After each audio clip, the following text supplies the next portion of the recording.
Bon, bonjour à tous. Bienvenue à la réunion de cosmologie du mois de novembre 2023. Première page en l'honneur de notre ami Hubert Reeve qui nous a quittés au mois d'octobre. Vous vous en souvenez? Hubert savait faire venir du monde, comme vous voyez par exemple à l'Amphi Berger, au RCE de 2010. À chaque fois, et il avait du monde. Alors, je vous rappelle qu'il est né à Montréal. Il est sorti de la célèbre université McGill à Montréal. On peut virer la ligne du haut. Oui. Je disais donc que Hubert est décédé à l'âge de 91 ans. Bon, c'était un grand astrophysicien, hein, quand même, malgré le fait qu'il écrivait beaucoup de bouquins. C'était aussi un grand vulgarisateur. C'était un grand ami de la SAF. Voilà, on pense à lui. Alors, notre dernière réunion. Donc, voilà, notre dernière réunion, on a eu monsieur Lecomte Chevillard qui nous a parlé de l'histoire de la cosmologie. Le compte-rendu, vous avez l'adresse du compte-rendu. Il y a même son bouquin qui circule là, si ça vous intéresse, pour ceux qui sont présents et qui sont nombreux d'ailleurs. Merci d'être venus, malgré la manifestation pour les femmes qui avait lieu aujourd'hui. Ah, c'est ça que hein? C'est pas bien, vous n'y avez pas été. Voilà. Vous savez aussi que la commission est enregistrée, vous le retrouverez sur la playlist de la commission de cosmologie dans quelques jours. Alors, on a fait un gros effort cette année pour les conférences de la SAF, qui sont complètes jusqu'au mois de juin. Donc, vous venez d'assister à François Hammer et sur Gaïa. Le 13 décembre, il reste encore de la place si vous voulez vous inscrire. On va parler de la mission Parker Solar Probe. C'est cette mission américaine qui est super géniale, qui s'approche du Soleil, et on va filmer très près du Soleil, et on va surtout essayer de comprendre pourquoi. Il y a quelqu'un qui parle là dans le fond là. On va essayer de comprendre pourquoi la couronne solaire est beaucoup plus chaude que la surface solaire, ce qui est contraire à la deuxième loi de la thermodynamique bien connue. Je disais que la prochaine, c'est le 13 décembre, où on va nous expliquer la mission Parker Solar Probe, qui s'approche très près du Soleil. Je fais venir un astrophysicien d'Orléans, spécialiste, qui a travaillé sur cette mission. Donc, vous verrez, votre connexion Internet est instable. Bon, si vous ne voyez pas les pages défiler, vous me prévenez. Ensuite, en janvier, vous aurez Roland Lehoucq qui va nous parler de la relativité d'Einstein au cinéma. Donc, il va y avoir du monde, je pense. J'ai déjà des demandes de réservation. Hein. Ensuite, Marc Lachiaiseray qui nous parle de la gravitation. Monsieur Pomaret qui a travaillé avec Hélène Courtois sur l'Aniakea.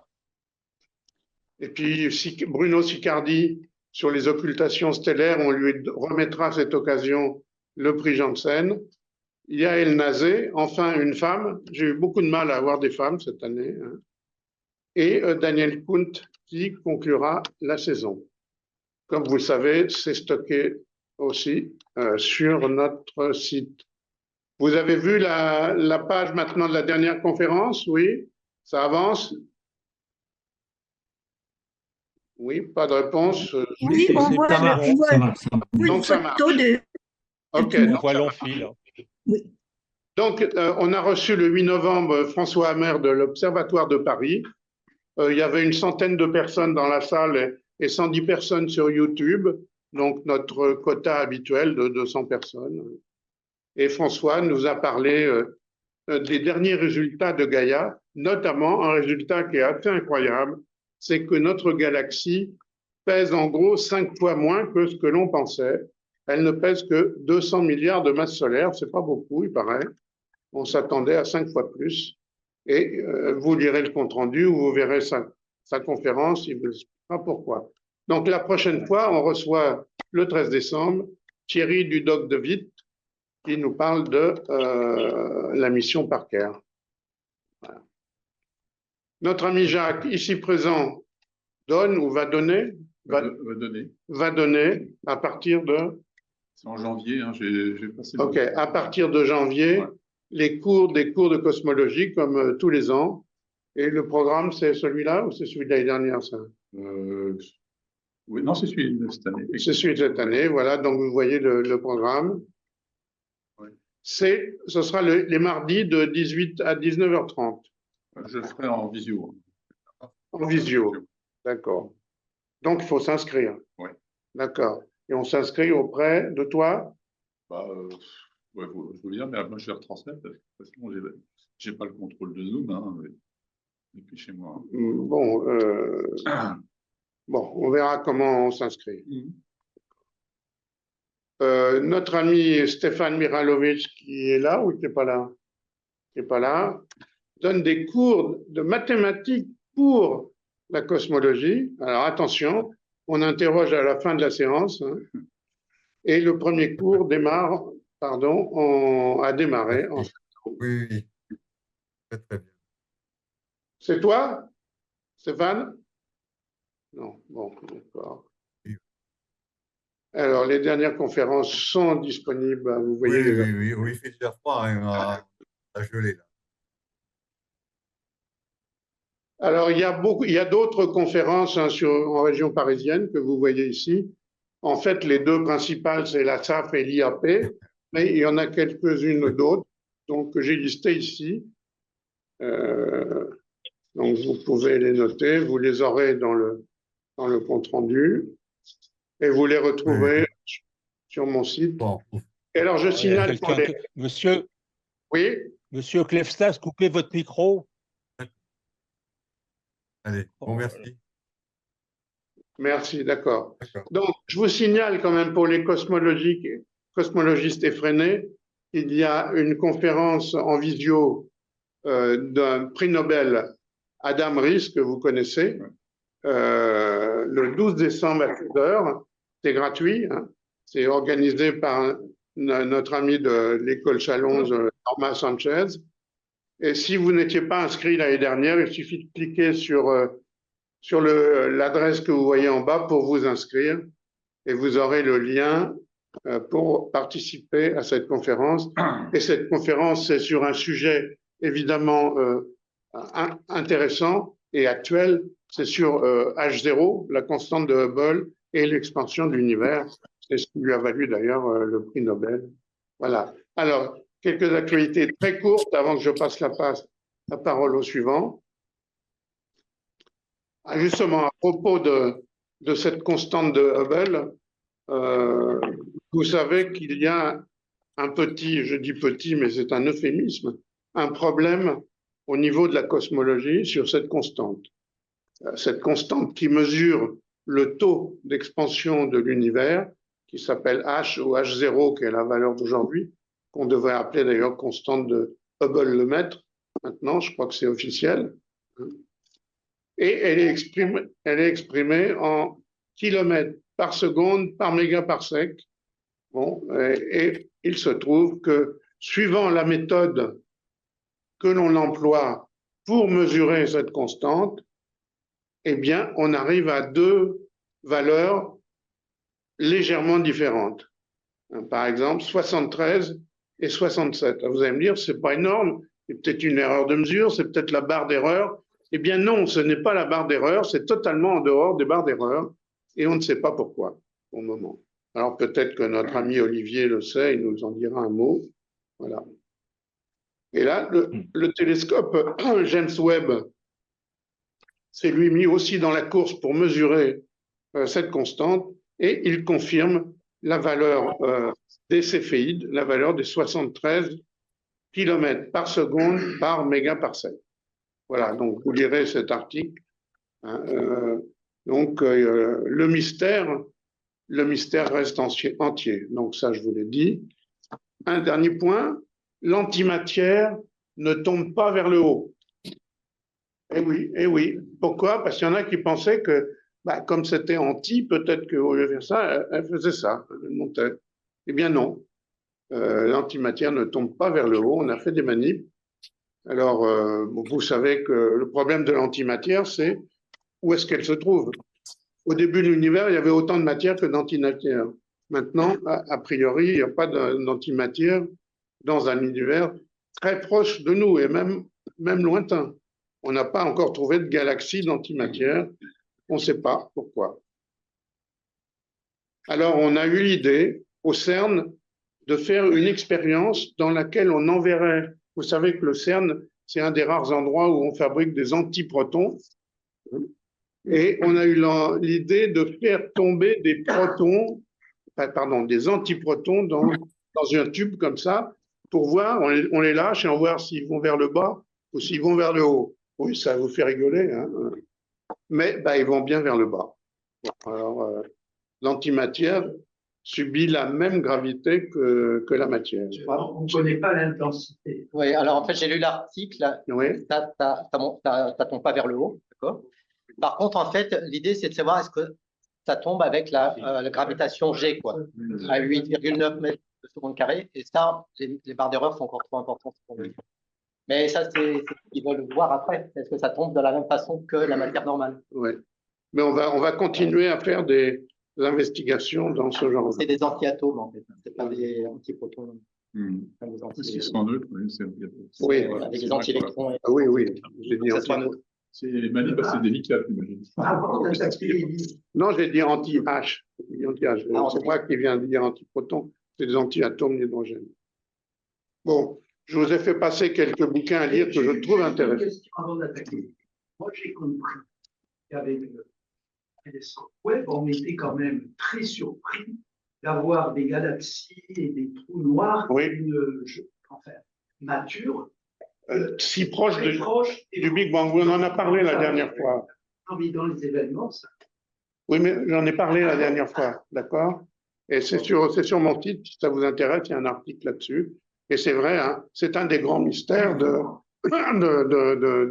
Webb, là. Donc, à lire, je vous conseille un petit bouquin vraiment super. C'est justement à propos du télescope James Webb, comment on fait les photos. En gros, ça revient à peu près à ça. Et il prend le prétexte d'Orion. On va photographier dans la nébuleuse d'Orion et on va voir comment on aboutit à la photo que vous avez sur la couverture. Alors, c'est assez intéressant parce que le gars, Olivier Bernet, a participé au James Webb. Et justement, on voit au fil des chapitres comment ça évolue. C'est un peu comme un roman policier, c'est très bien, c'est très sympa. Voilà. Alors, je voulais avoir Olivier Bernet à la SAF en conférence, mais il est par Mont et par Vaux, le pauvre, on n'arrive pas à trouver une date. Alors, voilà. Ça, c'est le bouquin de François Hammer, donc Voyage de la Terre aux confins de l'univers, il nous a présenté aussi la dernière fois. Alors là, évidemment, un classique, Carlo Rovelli, notre astrophysicien du sud de la France, spécialiste de la gravitation quantique. Et il a écrit de nombreux ouvrages de vulgarisation. Et là, il produit un ouvrage sur les trous blancs. Il est là. Voilà, il est là. Voilà. Et c'est pas mal. Alors, le premier tiers du bouquin, c'est sur les trous noirs. Hein. Pour arriver aux trous blancs, il parle des trous noirs. Et la fin, c'est un peu dur. Je vous rappelle le mot de notre regretté André Braic. Les trous noirs, c'est trous blancs. Voilà. Il avait raison, c'est très triste. Dans le routine des brochures pour les trous blancs. Vous lirez le bouquin, vous verrez. Et un dernier point, notre ami Olivier de Goursac, alors ça n'a rien à voir avec la Cosmo, mais je vous dis ça parce que la SAF est impliquée, publie un ouvrage magnifique. On va le montrer à la caméra qui est là. Voilà. Sur Pluton, la mission New Horizon, mais pas que. Tout ce qu'on sait sur Pluton, et il y a à la fin un cahier de photos assez extraordinaire. Vous connaissez notre ami Olivier, c'est un spécialiste de l'astrophoto, de retouchage de photos. Donc le livre est superbe. On peut l'acheter à la SAF, il coûte 35 €. Donc à vous de jouer, les amis, ça vaut le coup, hein, c'est vraiment bien, vous ne le regretterez pas. Voilà, prochaine réunion sera le 27 janvier. Je ne sais pas qui va venir. Idée, merci. Voilà. Alors, aujourd'hui, on va voir exceptionnellement notre ami Jacques Fripp qui revient de Kourou et qui nous parle pendant 15 minutes d'un petit reportage qu'il a fait là-bas. On l'arrêtera avant, voilà. Ensuite, je passerai la parole à Olivier Laurent sur le modèle standard de la physique des particules. Voilà. Ben, on n'aura pas le temps. Si on a le temps, on parlera de ça. On verra. Voilà. Allez. Alors, la première diapo, bah, c'est l'entrée du site guyanais, hein. Donc là, vous avez tous les drapeaux, effectivement, des pays participants à l'ESA. Je ne sais pas si tu as vu déjà ce genre de truc. Donc là, une petite carte de la Guyane, hein, oui, où est Cayenne, mais où est Kourou. En fait, Kourou est à 5 degrés de latitude nord, donc très près de l'équateur. Pourquoi ils ont choisi ce site? Il y avait, il n'y avait pas grand monde. Au moment où ils ont construit le truc, et puis il y a un fleuve également, ça permettait d'amener du matériel. Attends, je suis revenu un peu loin. Bon, ça, c'est une vue générale. Bon, elle n'est pas très bonne, la photo. Mais bon, on voit les différentes plateformes. Le site est très étendu, hein. Il s'étend sur 700 km². Ça peut représenter. Et là, vous avez un petit plan. Vous voyez, alors, vous avez l'échelle sur la gauche, vous avez 5 km. Donc, vous voyez l'étendue il y a au moins 20 ou 30 km entre l'entrée et puis, par exemple, la base de lancement Soyouz, qui est complètement, disons, en haut à gauche. Les bâtiments principaux à l'entrée, c'est là où il y a le centre de commandement général, le centre Jupiter, hein, qui ordonne, qui fait les télémesures, les vols. Et puis après, vous avez les différentes plateformes. Moi qui étais un peu naïf en la matière, je ne savais pas qu'il fallait une plateforme par type de fusée. En fait, donc manifestement, oui, il y a les anciennes plateformes des différentes versions, Ariane, etc. Alors la Ariane 5, la plateforme actuellement, elle est désaffectée puisque on n'en lance plus. Ariane 5, là, ce qu'il y a bien, c'est qu'on peut aller carrément sur le site. Et alors la fusée, la plateforme de Vega C, c'est pareil, on la voit de loin. Et celui d'Ariane 6, en fait, on ne peut pas y accéder parce qu'il y a des travaux, puis il y a des problèmes de confidentialité. Alors, vous voyez également que il y a aussi, sur la droite, on voit à droite, là, les îles du Salut. C'était des îles où il y avait des installations pénitentiaires, mais qui appartiennent au CNES, d'ailleurs, également, l'État, et où il y a quand même un certain nombre d'appareils de télémesure, hein, parce que ça leur permet à ce moment-là d'avoir des pointages précis, disons, des tirs de fusée. Il y a des non, ils ont refait un truc complètement indépendant. Ils ont fait une nouvelle plateforme. Non, c'est pas les mêmes caractéristiques de fusée. Soyouz, pareil, je vais vous en parler. Et on va Il y a pas de tir pour Soyouz? il s'est fermé depuis.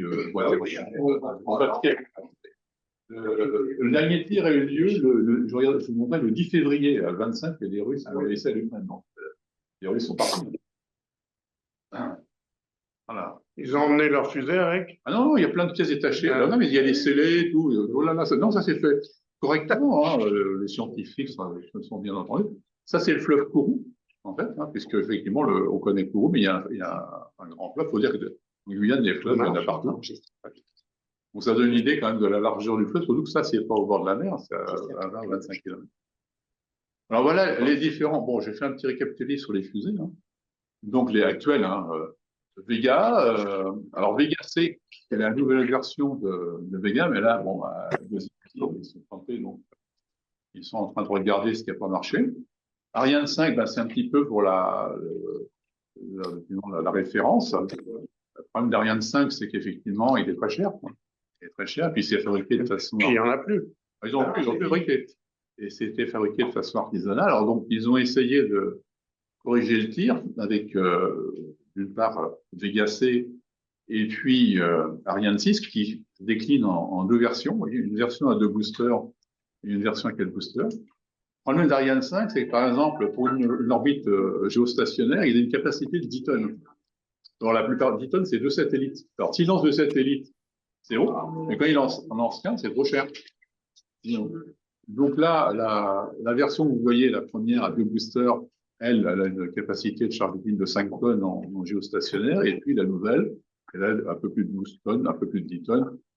Ils ont un peu amélioré les performances par rapport à Ariane 5, disons, mais pas tant que ça. Simplement, c'est plus modulaire, en fait. Sachant que les boosters eux-mêmes sont réutilisables, disons, dans Vega C. C'est les mêmes. Vega C, c'est une fusée à 4 étages, en fait, dont 3 solides. Le dernier étant un étage, disons, avec une propulsion par ergol liquide. Et non récupérable. Mais c'est pas récupérable. Non. Donc, vous voyez, la poussée Ariane 6, il faut savoir que le moteur principal Vulcain 0.2 de 1, c'est une petite amélioration de Vulcain 2. Hein, ils ont un petit peu amélioré les performances. Mais c'est quand même, bon, le moteur, il mesure 3,7 m de haut, 2,5 m de large, il pèse 1600 kg. Et c'est un propulseur à ergol liquide, à hydrogène et oxygénique. Je crois que c'est d'ailleurs le moteur le plus puissant, disons, avec l'hydrogène et l'oxygène, en fait. Hein. Sauf qu'il fait que 135 tonnes de poussée avec ça, la fusée ne décolle pas, ça c'est clair. Donc il a 2 boosters qui font 300 tonnes de poussée. Donc là, ça va mieux. En fait, ils sont, eux, à solide. Hein, donc. Alors la durée, l'étage principal, lui, brûle environ 8 à 10 minutes, en fait. Donc il est assez long, et les boosters, eux, c'est 2 minutes. Alors pour donner une idée, quand même, la puissance thermique, c'est 5 gigawatts dans la Terre. Ça vous donne une idée de ce que 5 gigawatts, vous voyez ce que ça représente en thermique. Ça chauffe. Ça chauffe beaucoup. 5 gigawatts, ça. Alors, il faut, pour ça que. C'est bon pour le barbecue. C'est pour ça qu'il faut se rendre compte. Alors, c'est pas la puissance, mais thermique, c'est ça. Quand vous brûlez de l'hydrogène et de l'oxygène, alors, vous voyez, je vous donne le truc, c'est 120 mégajoules par kilo. En fait, hein. Donc, c'est le carburant, c'est beaucoup plus énergétique que le kérosène. Hein, c'est à peu près 3 fois plus énergétique que le kérosène. Inconvénient, l'hydrogène liquide est moins dense. Il faut des réservoirs plus grands. Et puis, il faut le stocker à moins de. Et c'est plus cher. Très moins froid. de 152, l'hydrogène liquide. Ça fait un réacteur nucléaire. Ah ben, 5 gigawatts, ah oui, non, mais c'est pour ça que c'est une prouesse. Arriver dans la cuillère, vous voyez, qui fait 2,5 m, vous avez 5 gigawatts pendant 10 minutes. Ça chauffe beaucoup quand même. On comprend que on est dans des chiffres, effectivement, énormes, en fait. Au moins, c'est pas des. Quelle incidence sur le papier? Sur le. Ouais. Ah, vous allez voir quand c'est des. Après les déboires. Il est traumatisé par SpaceX. Bon, là, on voit une plateforme. Ça, c'est l'ancienne plateforme, effectivement, de Ariane 5. Alors, on peut y accéder. Vous voyez les fameux rails, les 2 rangs de rails, là où il y avait la célèbre plateau, parce que la fusée était transportée debout depuis le bâtiment d'assemblage, en fait. Hein. Alors, il y a plusieurs étapes d'assemblage, ils font la fusée, et après, ce qu'il y avait le final avec la charge utile. Alors, c'est un truc immense, hein, ça roulait à, je sais pas, 0,5 km/h. Donc, pour sur des distances, ça fait plusieurs kilomètres, là, les voir entre les bâtiments. Vous voyez, ce genre de truc. Et donc, il y a effectivement une agencement pour chaque type. Alors, les Russes fusées, alors eux, par contre, ils assemblaient, alors il faut voir que les Russes, ils ont construit un truc identique à Baïkonour. Ils ont dit, voilà, nous, Baïkonour, c'est comme ça. Ça marche, on fait la même chose. C'est fait sous maîtrise d'œuvre russe. Alors, les maçons, peut-être pas qu'ils ont des Russes, mais au moins tout le staff, c'est des Russes. Bon, d'accord, un décollage de Ariane 5. Alors, si vous m'entendez, bon, je vais continuer comme le commentaire. Donc, effectivement, il faut déverser beaucoup d'eau, parce que vu la puissance thermique, on imagine, hein, ça ferait tout le monde. Et alors, j'ai appris un truc que je ne connaissais pas, par contre, c'est que la vapeur d'eau, non seulement ça refroidit, mais ça amortit les sons. Ça amortit les sons. Donc ça évite, disons, des résonances avec la fusée qui déjà vibre pas mal au début. Vu la puissance, ça vibre pas mal au décollage. Là, ça, effectivement, c'est un truc que je ne savais pas. Ouais. Bon, là, c'est une Vega. Alors, c'est une Vega, hein, c'est pas une Vega C. Donc, vous voyez, vous avez le pas de tir avec ESA, Vega, tout ce qu'il faut. Alors, Vega, c'est de la classe de Soyouz. Hein. Ça, justement, c'était avant-hier. Là, c'est l'essai qu'a fait Ariane 6. Ils ont essayé le moteur Vulcain, donc 2.1, à charge complexe pour 8 minutes. Il a brûlé pendant 8 minutes. A priori, ça a été nominal. Donc, ils étaient quand même assez contents. Parce qu'il y a eu des problèmes de modif, hein, ils l'ont simplifié. Bon, ils essayent un peu d'industrialiser le bazar. Alors, vous voyez ce qu'ils appellent les pots d'échappement. Pour le côté, c'est les gaz qui sortent quelque part. Donc, on voit. Alors, Ce qu'il y a bien, c'est que là, tant qu'il y a Vulcain, c'est propre, c'est de l'eau. Hein. C'est en vrai de l'eau. Hein. Les boosters, apparemment, c'est autre chose. Là, il faut un peu nettoyer après. Alors, si vous voulez, bon, pour maintenant revenir sur le site, bah, c'est sûr qu'il y a un problème de surveillance d'un site aussi vaste. 700 km², je ne sais pas si vous voyez ce que c'est. 700 700 km², ce que ça peut représenter. Alors, ils en utilisent 10% quand même, hein, et les plateformes sont relativement espacées. Donc, il faut savoir que Kourou, étant à 5 degrés de latitude nord, on a 99,5% de la vitesse de rotation de la Terre à l'équateur.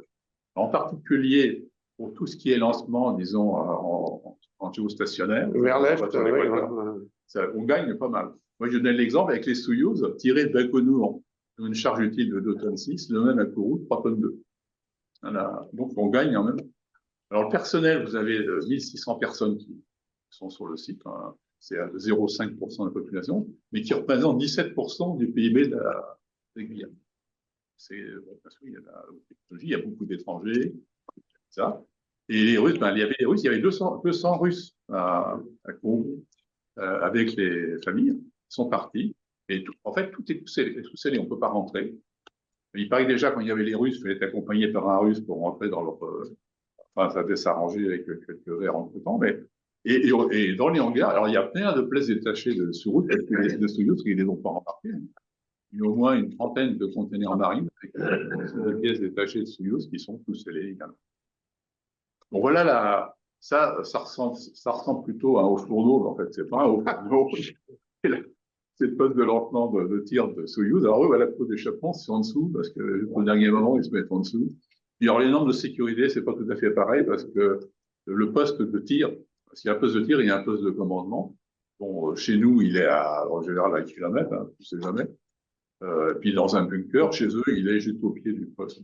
C'est pas les mêmes normes chez eux. Donc, ne rigolons pas quand même. La fusée Soyouz est une des fusées les plus fiables du monde. Hein. Elle a fait 1800 lancements. Non, mais ils ont pas eu de. Mais normalement. Elle est simple, c'est la 2 chevaux de l'espace. C'est l'équivalent normalement Vega C, en fait, ou charge utile. Vega est un petit peu plus faible. Vega C, non, c'est les mêmes. C'est Vega C, oui. Bon, voilà le dernier lancement. Vous voyez le dernier lancement de Soyouz. Donc là, on ne voit pas très bien, mais pour le pas de tir, c'est pas marqué ça, il y a marqué Soyouz. C'est un peu flou. Et donc, c'était le 10 février 2022. Et le 25 février, il n'y a plus rien. Ça, c'est le centre de contrôle. Là, il y a tous les gars avec leurs instruments, leurs écrans, qui regardent les paramètres de vol. Non, mais on va y aller là. S'il vous plaît, ceux qui parlent peuvent fermer leur micro. Merci. Ceux qui parlent peuvent fermer leur micro. Sauf si vous avez quelque chose d'important à nous dire. Merci. Bon, si vous êtes OK, je vais à... non, excuse-moi. Voilà, les opérateurs, voilà, c'est bon. Ouais. Tu sais qu'il... Ah oui, on doit pouvoir fermer. Les sons, sauf le nôtre. Hein.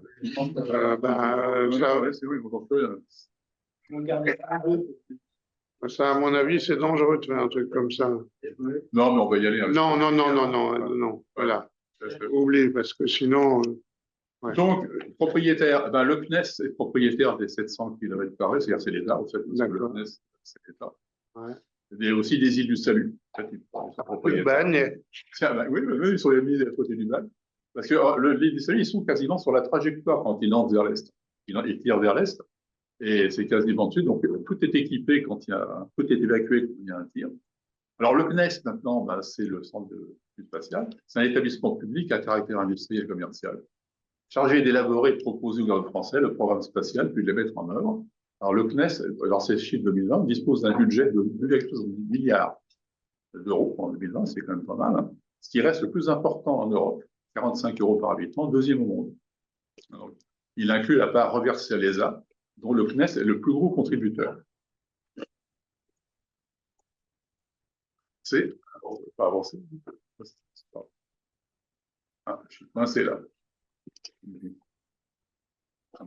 C'est la dernière. Je sais pas. Non. Ça va, ça? Non, mais c'est bon, c'était ça, effectivement. Bon, ça, c'est les îles du Salut, hein, j'ai mis un. L'île du Diable, c'est celle où était Dreyfus, en fait, quand il Ah oui, a envoyé en d'accord. Irak. C'est là, c'est les condamnés avec le régime le plus strict. Bon, ça, c'est les installations, vous voyez, bon, ils ont un héliport, ils ont des stations avec un dôme pour des télémesures, des transmissions. Ça, c'est pas mal. Je finis, hein. L'ESA, il a pour mission d'élaborer le programme spatial européen et le ménavien. Bon, l'ESA, j'ai mis les membres, on met tous les membres de l'ESA. En fait. Alors, il est propriétaire d'installations, des plateformes, et il finance de nombreux projets. Ariane Group, anciennement Airbus Safran Launcher, est une co-entreprise, Venture, qui a été créée en 2015 et détenue à part égale par Airbus et Safran pour développer les lanceurs Ariane 6. Donc, la société est chargée du développement, de l'intégration, de l'industrialisation. Pour une tâche, pour faire face à SpaceX. Elle a donc plusieurs filiales, dont Ariane Espace, qui est chargée de la commercialisation. Alors, d'autres industriels sont présents sur le site, hein, pour Air Liquide, parce que, évidemment, Safran pour les moteurs, les propagolles. Et pour plus d'informations, vous pouvez, disons, contacter ça. Et la vidéo, c'est une vidéo sur Ariane. Et regardez si elle est encore en ligne sur Internet. Si moi je l'ai, je pourrais éventuellement vous la transférer. Voilà, j'ai fini. Merci. En 2 mots, vous pourriez expliquer la faillite quand même. Ça, C'est pas moi qui vais vous l'expliquer. non, qu'est-ce qui se passe? C'est pas moi qui vais vous l'expliquer. Est-ce que vous recevez mes Astro News? Oui, oui. Bon, j'ai écrit un article hier sur la faillite de l'Europe spatiale. Moi, c'est- Vous n'avez qu'à le lire. J'ai expliqué le problème qui ne sera pas résolu dans les années qui viennent. Hein. Regardez le film. Le film vous donnera les éléments. Si vous voulez, non mais un des gros facteurs différents, c'est que les industriels, SpaceX c'est un industriel, Ouais. et en plus SpaceX il a plein d'argent. Oui, le problème c'est pas. Non, mais attends, il a plein d'argent. Et surtout, quand il y a des échecs, il n'a pas à chaque fois à redemander l'autorisation Voilà. pour refaire un nouvel essai. Il peut refaire des tentatives. Alors que bon, parce que Bouvard, avant de réussir, il a beaucoup raté. Ouais. Mais il fait ce qu'il faut. Et donc, c'est sûr, il y a. Le problème avec l'Europe spatiale, c'est qu'on est 22 pays à donner un OK quand il faut prendre une décision. C'est totalement infaisable, industriellement parlant. Voilà, c'est tout. En plus, on a fabriqué Ariane 6. Je m'excuse, mais elle n'est même pas récupérable. Alors que maintenant, même les Indiens, ils font des fusées récupérables. Enfin, donc, on n'est plus dans la course. On n'est plus dans la course. Je pense qu'il ne faut pas dire la faillite. Il ne faut pas Non, je parle au point de vue lanceur. Par contre, au point de vue mission spatiale, on fait des trucs extraordinaires. Euclide, c'est quand même en grande partie française. Rosetta, en grande partie française. La seule partie qui n'a pas fonctionné, on m'entend là, je vais me faire des amis, c'est les Allemands avec Philae. Donc, Mais ça marche bien. si vous regardez le film, vous avez une espoir, parce que vous verrez qu'il y a eu une occasion qui était encore bien. Je mettrai la référence de son film dans le compte. Ouais, voilà. Ah, tu me verras. Oui, regardez, parce que c'était une situation qui était bien pire que ça. Alors, chers amis, maintenant, on va aller un peu plus profondément dans les atomes et dans les noyaux. Et on va parler du modèle standard des particules et la symétrie de jauge. Et c'est notre ami Olivier Laurent qui va nous en parler. En fait, je me rends compte que je n'ai pas changé le. C'est pas grave. C'est l'association On sait que tu as de plaisir, c'est pas bon, tant En pis. fait, j'ai donné il y a On l'accepte. peu de temps, il y a quelques années déjà.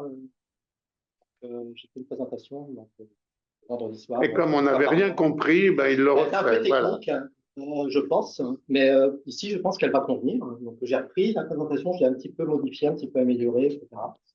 Et donc, l'objectif, c'était. Tu as rajouté la tasse. Oui, elle était déjà présente. La fameuse tasse qu'on peut acheter, en fait, si on va au CERN, peut-être ailleurs, qui était, par exemple, la Lagrangienne, en fait, sous sa forme vraiment très, très simplifiée. Donc, C'est pas toi, excuse-moi, c'est pas toi qui avais découvert qu'il y avait une erreur dans la formule? oui, là, j'en parle pas. En fait, il n'y a pas de. Ils ont fait une seconde tâche. Non, c'est pas moi qui ai fait la découverte. C'est pas moi qui ai fait la découverte. C'est simplement, ils ont fait une seconde tâche. Ils ont tiré le hermitain pour l'idée ici. Tu aurais pu l'effacer avec Photoshop. Ouais, c'est bien. Ouais, c'est pas très bon. Bon, allez, à toi. Et donc oui, alors le modèle standard des particules en cosmologie, bon, c'est important de connaître les particules élémentaires. Comme vous savez, il y a la matière noire, on ne sait pas ce que c'est, etc. Et une des hypothèses, ça pourrait être peut-être un nouveau type de particules. Mais on va pas le faire. En tout cas, c'est toujours important d'avoir quand même ces notions, puisque le modèle standard, avec toutes les particules qui existent, nous permettent d'expliquer notre univers proche en dehors de la gravitation. Tout ce qu'on connaît de notre univers en dehors de la gravitation qui n'est pas encore unifiée à la mécanique quantique et au modèle standard. Donc, un tout petit rappel, vous connaissez ça probablement par cœur.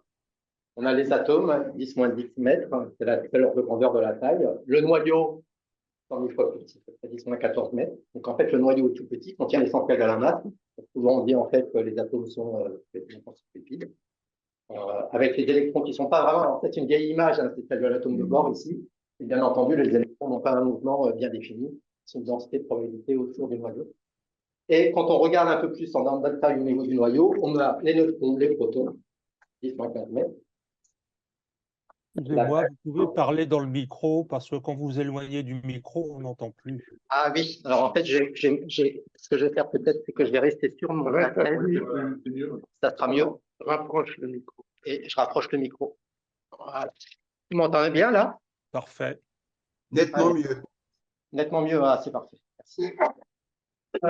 Donc, neutroproton, et quand on regarde un peu plus en détail, on a des quarks. Voilà.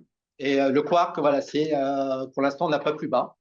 On a une limite supérieure, hein, donc 18 mètres, mais on ne sait pas si le quark est composé d'autre chose. Ça, c'est et bien sûr, on a la partie, le lepton, donc l'électron qui est très léger, et qui lui est aussi élémentaire vis-à-vis du modèle standard, qui n'est pas composé d'autre chose actuellement. Donc ça, c'est la matière qui nous environne. Mais bien sûr, quand on fait des accélérateurs de particules et qu'on collisionne des particules entre elles, on voit plein d'autres choses. Alors, juste un tout petit point, c'est qu'on a 4 interactions fondamentales: l'électromagnétisme, la gravitation, la force nucléaire forte, la force nucléaire faible, qui permettent de faire interagir la matière et de faire la gravitation. Donc ça, vous connaissez. Donc ça, c'était le tableau, on va dire, un peu comme le tableau de Mendeleïev pour les atomes. Là, on a le tableau du modèle standard avec toutes les particules qu'on connaît actuellement. Vous me dites si vous êtes, vous connaissez ça par cœur, hein? Ouais, pour l'essentiel. Alors, très rapidement, on a d'un côté, je ne sais pas si, non, j'ai pas de. Tu as un pointeur? J'ai un petit pointeur. Ils vont peut-être pas voir. Non, mais ils ne vont pas le voir. Ouais, ils vont pas le voir. Alors, je prends la souris ici. Je ne sais pas si je peux. La dernière fois, j'avais réussi à avoir un pointeur avec la souris, mais. Voilà, on la voit là. Vous voyez la souris ici? Vaguement, oui. Ouais. Et sinon, tu peux le. Donc là, on a la partie fermion. Donc ça, c'est la partie spin demi-entier. Donc c'est les particules de matière. Ouais. Donc on a 3 familles de fermions. Et on a. Oui, mais là, on peut. Vous voyez. Alors, pas le... là, fermion ici, vous voyez tout en haut, en fait. Quand on a 1, 2, 3, on voit fermion. Les 3 premières colonnes de gauche. Les 3 gauche. premières colonnes de gauche, on est dans la partie matière. Donc fermion, spin demi-entier. Statistique de Fermi-Dirac. Voilà, donc ça, c'est ce qu'on appelle la matière. Après, la partie droite, en rouge et en jaune avec le X, c'est ce qu'on appelle des bosons. Ça, ce sont les particules médiatrices des interactions. Vous voyez une chose déjà, c'est qu'on n'a pas le graviton. Alors, c'est dans le modèle standard, le graviton n'est pas encore incorporé, mais si la gravitation devait être quantifiée, on aurait un graviton. Ce n'est pas mis dans le modèle standard, pour la raison, c'est que la gravitation n'est pas encore quantifiée. Donc, on a voilà, les 2 types de particules, fermions et bosons. Et on va s'intéresser justement à l'interaction de ces types de particules entre les fermions et les bosons. Alors, vous voyez plusieurs choses ici qui sont intéressantes. Alors déjà, nos neutrons et protons sont constitués de quarks up et down. Vous voyez qu'on a des charges électriques qui sont 1 tiers, enfin moins 1 tiers, 2 tiers, donc qui sont fractionnaires. Et quand on a un proton, c'est 2 up et 1 down, donc c'est 2 tiers fois 2 4 tiers moins 1 tiers, ça nous donne 1, donc c'est bien positif. Et un neutron, c'est 2 up et 1 up et 2 down. Donc on a 2 tiers moins 1 tiers. Et moins 1 tiers, ça fait 0 en charge électrique. Donc c'est comme ça qu'on arrive à composer en fait tout le zoo des particules élémentaires que l'on voit en fait dans les accélérateurs de particules. Et la partie lepton, qui est importante pour l'interaction nucléaire faible, est composée d'électrons et aussi, ça on le connaît bien dans nos atomes, de neutrinos électroniques. Donc on a des particules qui vont ensemble. Hein, donc chaque électron, muon et lepton a son électron, a son neutrino. Et les muons et les taux, on les voit en fait dans les accélérateurs. Les neutrinos sont très difficiles à détecter. Et la partie rouge, là on est dans les bosons. Donc on a le gluon qui correspond aux particules d'interaction de la force nucléaire forte, qui maintient la cohésion des neutrons et des protons entre eux et des quarks entre eux. On a les photons pour l'interaction électromagnétique. Alors, on peut voir déjà deux choses, c'est qu'ils ont un spin 1, donc le spin entier, il n'y a pas de problème pour les bosons, c'est complètement normal. Ils ont une charge à 0, il n'y a pas de charge électrique, et ils ont une masse nulle. Alors, le photon a une masse nulle, mais également les gluons actuellement. Ce sont des particules de masse nulle. Vous allez peut-être avoir un problème de connexion Internet. Elle est instable. Ok, je continue. Donc, et en dessous, on a le Z boson et le W boson qui, eux, ce sont, alors le W plus et le W moins, on en a deux, qui sont des particules, vous voyez, très massives, 91 GeV, par rapport aux 2 MeV du UP. Alors, 91 GeV, ça fait, giga électron-volt, ça fait environ 91 fois la masse du proton. Alors, le proton, c'est environ 1 giga électron. Donc, vous voyez qu'on est sur des particules très massives, qui sont des particules médiatrices de l'interaction faible. Et ces 4 particules-là qu'on voit en rouge, on appelle ça des bosons. Je viens déjà de le dire juste avant, parce qu'ils ont des spins entiers, de jauge, c'est important. On va en parler juste après. Et aussi, ce sont des bosons vectoriels. Pourquoi? Ils ont un spin 1, et on peut associer à chaque particule, en fait, une direction. Dans l'espace, ce ne sont pas des bosons scalaires. Et tout ce qui est interaction a besoin d'une direction. Quand vous avez une particule qui est ici, une particule qui est là, elles sont attirées, par exemple, elles sont repoussées. Il y a une direction privilégiée dans l'espace. Par contre, il y a une particularité, ça a été découverte, donc la découverte du Higgs date de 2012 au CERN. Et vous voyez que le Higgs est un boson scalaire, ce n'est pas un boson vectoriel, et ce n'est pas un boson de jauge. Ça, c'est extrêmement important. Et le Higgs n'est pas considéré pour cette raison-là, comme une particule d'interaction. Donc, ce n'est pas une nouvelle force. Le fait d'avoir découvert un nouveau boson n'implique pas en fait qu'on a découvert une nouvelle interaction. On continue à avoir nos 4 interactions décrites juste avant, que vous connaissez, mais on n'a pas de nouvelle interaction grâce à la découverte du Higgs, qui faisait partie du modèle standard depuis 1964. Excusez-moi, qu'est-ce qu'il faut entendre par le terme jauge? J'en discutais, en fait, c'est vraiment le cœur de ma présentation. Là, je vous ai fait un rappel, et en fait, le terme jauge, je vais vous montrer en fait à quoi ça correspond et pourquoi c'est aussi important. En fait, il faut savoir que tout le modèle standard est basé essentiellement sur cette notion de symétrie, qu'on appelle la symétrie de jauge, et c'est la celle plus importante en fait à connaître. C'est pour ça que je voulais vous faire cette présentation parce que c'est extrêmement important. Alors, on voit pas tout à fait le titre en haut, mais c'est indiqué qu'est-ce qu'une symétrie. Alors, une symétrie, en fait, là, c'est très simple. On a une symétrie de rotation quand on a un cercle. C'est-à-dire, vous prenez un cercle, vous le tournez, il ne change pas de forme. Si vous prenez un carré, si vous le tournez d'un angle de 10 degrés, il change de forme. Donc, en fait, il est symétrique, mais uniquement si vous le tournez de 90 degrés à chaque fois. Donc, on a des symétries qui sont incomplètes, qui sont discrètes. D'accord ? Vous voyez, cette notion de symétrie, en fait, c'est on change les propriétés d'un objet et en fait, l'objet ne bouge pas. C'est un peu ça l'idée. Oui, mais si par exemple, moi j'ai un carré et que je les tourne, vous pouvez me dire, ah, tu as tourné le carré. Si je prends un cercle et que je le tourne, vous ne savez pas de quel angle j'ai tourné le cercle. Vous voyez? N'hésitez pas à intervenir, c'est important. Oui, je suis sur le PowerPoint. Ah oui, je ne me rappelais pas que j'avais fait des slides comme ça. Donc, en fait, on va voir tout de suite en fait, comment on voit ces symétries avec ce qu'on appelle le paramagnétisme et le ferromagnétisme. Donc là, on a à droite le ferromagnétisme. Donc, c'est un aimant, par exemple. Donc, en fait, vous voyez, tous les spins sont orientés de la même façon, ce qui va produire au niveau macroscopique, en fait, un champ magnétique. Et en fait, si vous augmentez la température, vous avez augmenté l'agitation thermique et vous allez perdre en fait cette orientation. Et en fait, au-delà d'une certaine température qu'on appelle la température de Curie, hein, on arrive dans une autre phase qui est le paramagnétisme. Donc ça, c'est de la physique du solide très classique. Mais on voit en fait que on a d'un côté, alors quel est l'objet le plus symétrique en fait d'après vous? En fait, l'objet le plus symétrique en fait, c'est celui qui est à gauche. Pourquoi? Parce que si on tourne un peu comme tout à l'heure le cercle, on voit rien de changer en fait. Il n'y a aucune direction privilégiée. Donc en fait, c'est celui qui est le plus symétrique. D'accord? Il n'y a pas de direction privilégiée. Si je tourne le système, voilà, l'élément que j'ai chauffé, en fait, je vois, si je le tourne et que quelqu'un vient et je lui demande est-ce que je l'ai tourné ou pas, il ne va pas savoir me le dire. Alors que l'autre, oui, il va savoir me le dire tout simplement parce que le champ magnétique a tourné. Et en fait, quand on passe d'une température donc basse à une température élevée, quand on n'a plus cette aimantation, on a ce qu'on appelle en physique du solide une brisure spontanée de symétrie. Alors pourquoi? Parce que la symétrie, elle est brisée. Alors là, en fait, c'est plutôt l'inverse. On passe d'une température haute à une température basse. Une température haute, il y a une symétrie. Température basse, symétrie brisée. Alors pourquoi spontanée? Parce qu'en fait, elle va arriver de façon spontanément imprévisible et on ne peut pas déterminer à l'avance quelle va être l'orientation. Et en fait, c'est les premiers qui gagnent. En fait, les premières orientations contaminent les autres, etc.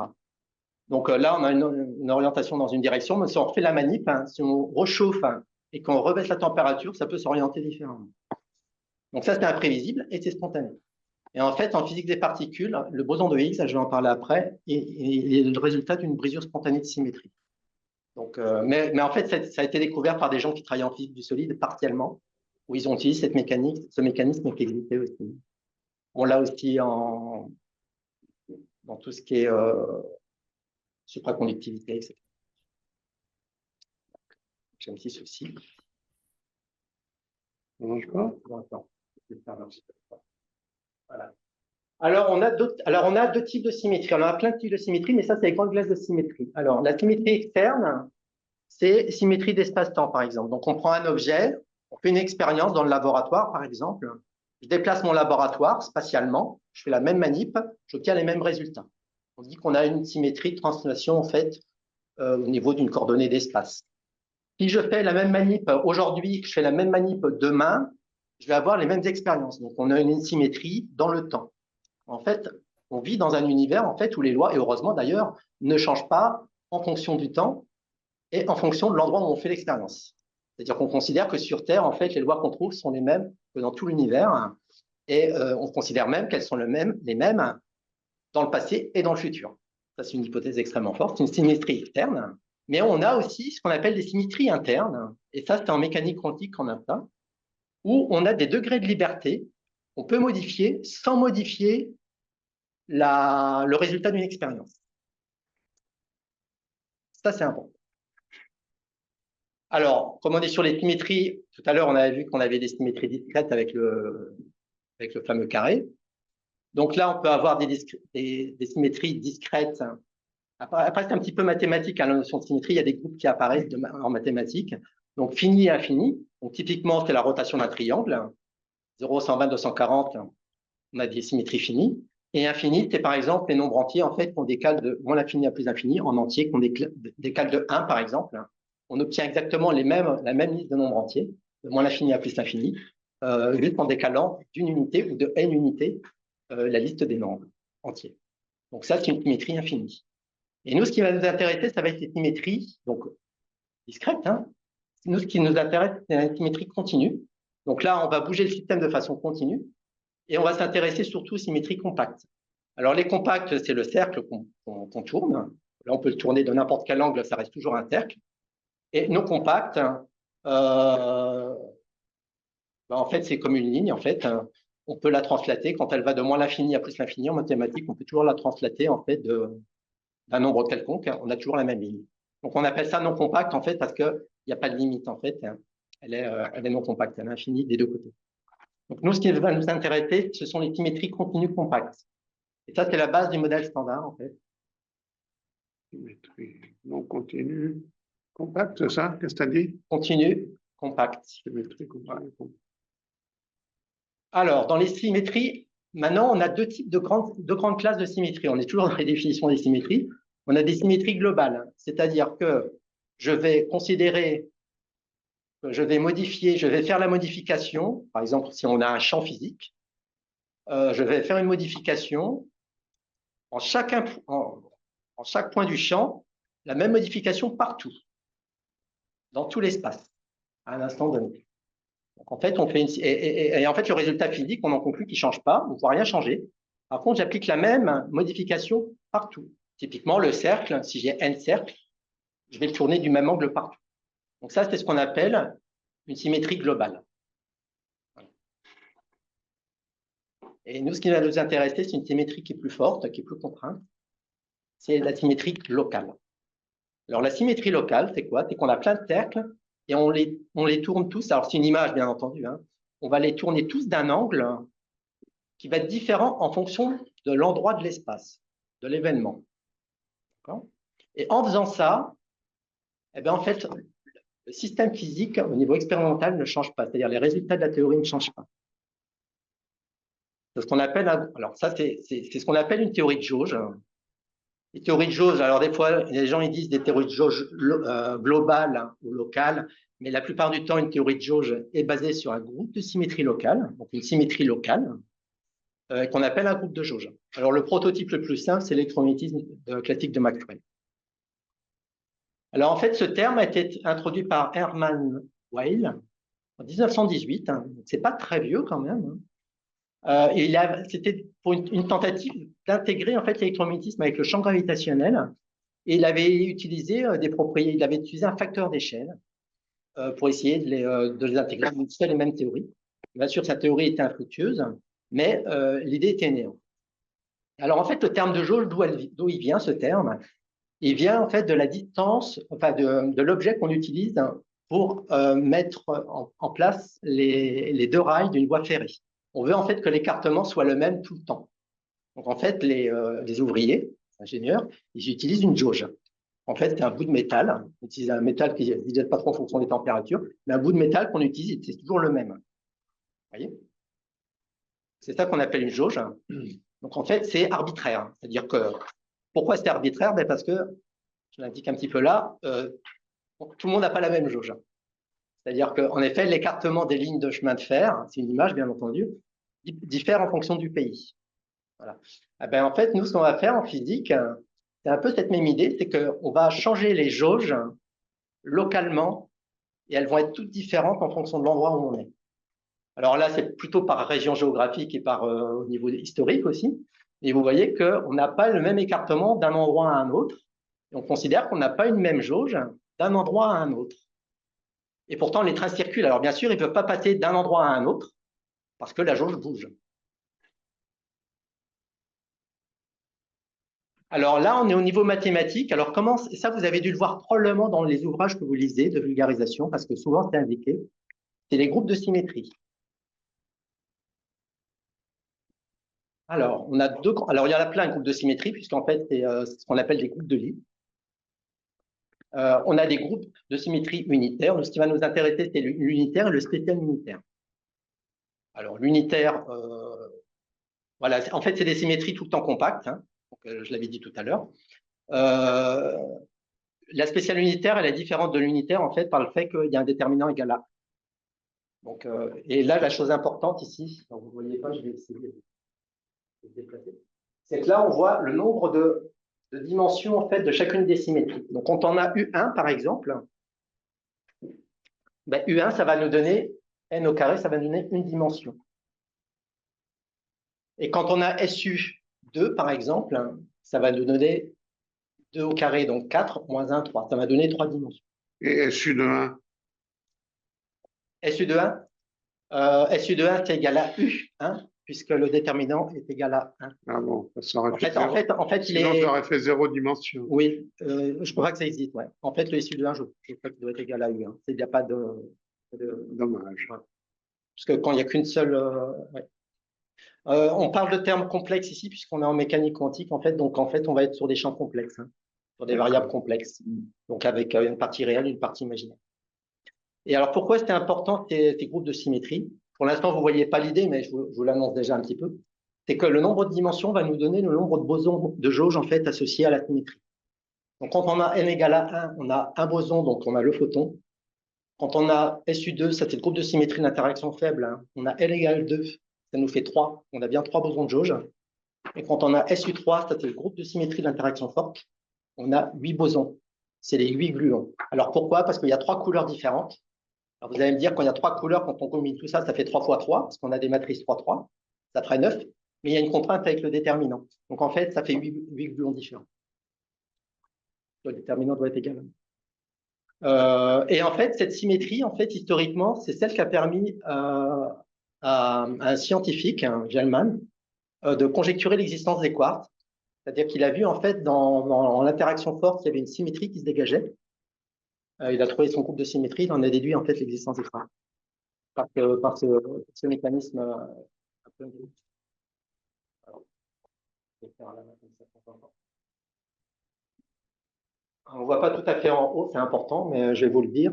Là, pour l'instant, c'est un peu des définitions, en fait, hein. Ça vous paraît peut-être un peu compliqué si vous ne connaissez pas, mais si vous connaissez, ça vous permet de relier, en fait, les termes que vous lisez, en fait, avec un peu la physique. Vous avez probablement dû entendre parler des théories de Yang-Mills. C'est très courant dans les ouvrages de vulgarisation, on le met de temps en temps. Ce sont des théories de jauge basées sur un groupe spécial unitaire, en fait, donc le SUN. Et en fait, ce sont de Lie compact, hein, on l'a vu juste avant. Ce sont des théories en fait qui sont ce qu'on appelle non abéliennes, c'est-à-dire qu'elles sont non commutatives.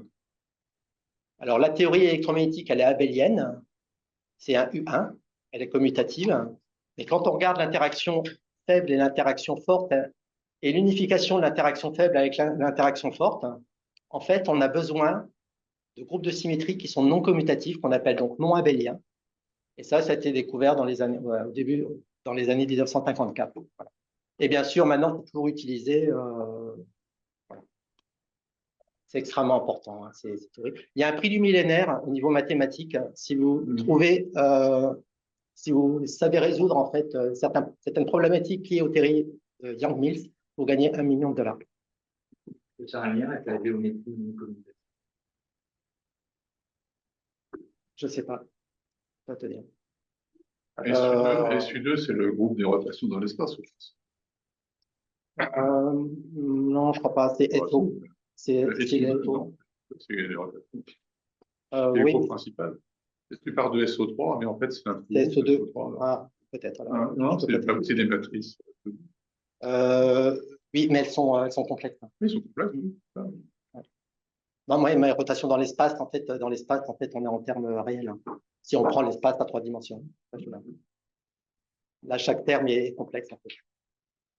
Donc, en fait, dans le champ de gravitation, de façon très classique, ce qu'on apprend à l'école, en fait, c'est que la vitesse en fait de chute libre, quand on passe d'un point A à un point B dans un champ de gravitation constante, en fait, si on part d'une vitesse nulle, en fait, c'est 2GH, racine de 2GH. Et vous voyez en fait que le H, en fait, c'est la différence d'altitude entre 2 points. Donc, en fait, ce qui est important, c'est la différence d'altitude et non pas le niveau 0 pris pour mesurer l'altitude. Donc, généralement, on prend le niveau de la mer ou le sol, par exemple, si on fait la manip. Mais on peut très bien dire, moi, je fixe mon altitude à moins 1000 mètres par rapport au niveau de la mer ou à plus 1000 mètres. Bon, ce qu'il faut, c'est que le G soit constant dans la période où on fait chuter l'objet, enfin, dans la distance où on fait chuter l'objet. Mais il n'y a pas de notion de... Enfin, c'est arbitraire. C'est-à-dire qu'on fixe arbitrairement, en fait, l'origine 0, en fait, des Z. Et là, on voit déjà cette petite notion de symétrie qui arrive, c'est-à-dire qu'il y a quelque chose qui est arbitraire, que l'on peut décider et qui ne change pas la physique. Alors, je ne dis pas que la gravitation est invariante par jauge, parce que là, c'est plutôt... Là, le problème, c'est que si on fait ça, on doit le faire sur l'ensemble de tous les points qui chutent, si on a différents objets qui chutent à différentes distances. Parce que si on prend des jauges différentes en fonction de l'endroit, de chacun des objets qui chutent, ça ne marche pas. En fait, là, c'est plutôt une symétrie globale. Là, on n'est pas sur des symétries locales. Mais là, ça nous donne déjà une petite idée, c'est qu'on change, mais en fait, l'altitude 0, et ça ne change pas, en fait, là, le résultat physique. Alors là, on arrive, là, c'est un peu plus technique, mais on arrive à l'électromagnétisme de Maxwell du 19e siècle, où on a le champ électrique E et le champ magnétique B, qui peuvent soumettre sous une forme de dérivée et de gradient sous une forme de potentiel vecteur et de potentiel scalaire. Alors, vous savez, le champ électrique, on dit c'est une différence de potentiel. En fait, c'est ça. Quand on parle du champ électrique, c'est une différence de potentiel. C'est un écart de potentiel. On a la même chose, en fait, pour le champ magnétique. On a ce qu'on appelle un potentiel vecteur à 3 dimensions. Et en fait, quand on regarde les équations de Maxwell, on se rend compte, en fait, qu'on peut transformer le champ phi en phi moins dérivé d'une variable, enfin d'une fonction qui dépend de l'endroit et du temps par rapport au temps. Et le potentiel vecteur, on peut le changer aussi de A' vers un autre potentiel vecteur avec un plus gradient des dérivés de cette fameuse fonction. On est libre de choisir comme on a envie. Donc là, on a des degrés de liberté. C'est-à-dire qu'en changeant en fait ce potentiel vecteur, on ne change pas la physique, c'est-à-dire on ne change pas le champ électrique et magnétique qu'on mesure. Donc on peut prendre en fait ce qu'on veut, on peut même, il y a ce qu'on appelle la jauge de Lorentz, qui permet de simplifier les calculs quand on travaille avec les potentiels vecteurs, le potentiel vecteur. Donc là, vous voyez qu'on a, voilà, on change un paramètre qui ne change pas le résultat physique. Et bien sûr, le phi, le A changent, hein, mais le E et le B ne changent pas. Et nous, ce qu'on mesure, c'est le E et le B. Alors, comme on parle de physique des particules, je suis obligé de parler un peu du Lagrangien. Donc là, c'est la physique analytique. Alors, le Lagrangien, c'est assez ancien. Hein. C'est 18e siècle. Il y a la date en haut, mais c'est dans les 1780 ou 40, je ne sais plus. C'est 18e. Vous voyez, voilà, Lagrange, donc sa vie, 1736-1813. Et donc, ça, c'est extrêmement important en physique. Hein. On utilise tous des Lagrangiens. Tout le monde utilise des Lagrangiens. On n'utilise pas force égale masse accélération, ou même l'équation d'Einstein. Globalement, on utilise des Lagrangiens du temps. Et donc, le Lagrangien, si vous vous souvenez, c'est de façon très simple, énergie cinétique moins énergie potentielle, quand on prend un point. Et ça, c'est ce qui nous définit l'action, et on va utiliser après le principe de moindre action pour dériver l'équation du mouvement. Donc, c'est une autre façon de faire de la physique, mais qui est extrêmement puissante, hein, et qui a depuis été adoptée par tous les modèles. Alors, vous voyez quelque chose d'intéressant ici, c'est qu'on a deux termes, on a x et x point. Alors, bien sûr, x, c'est juste la distance, et x point, c'est la dérivée, donc c'est la vitesse. Donc, le premier terme, on a un terme cinétique, c'est un demi de mv2. Donc, c'est la dérivée d'un objet, qui est la distance x, par rapport à une distance, à une vitesse, à un temps, pardon, parce que c'est par rapport au temps, au carré. Donc là, on a une dérivée. Moins le terme potentiel, cette fois, on n'a pas une dérivée, on a directement.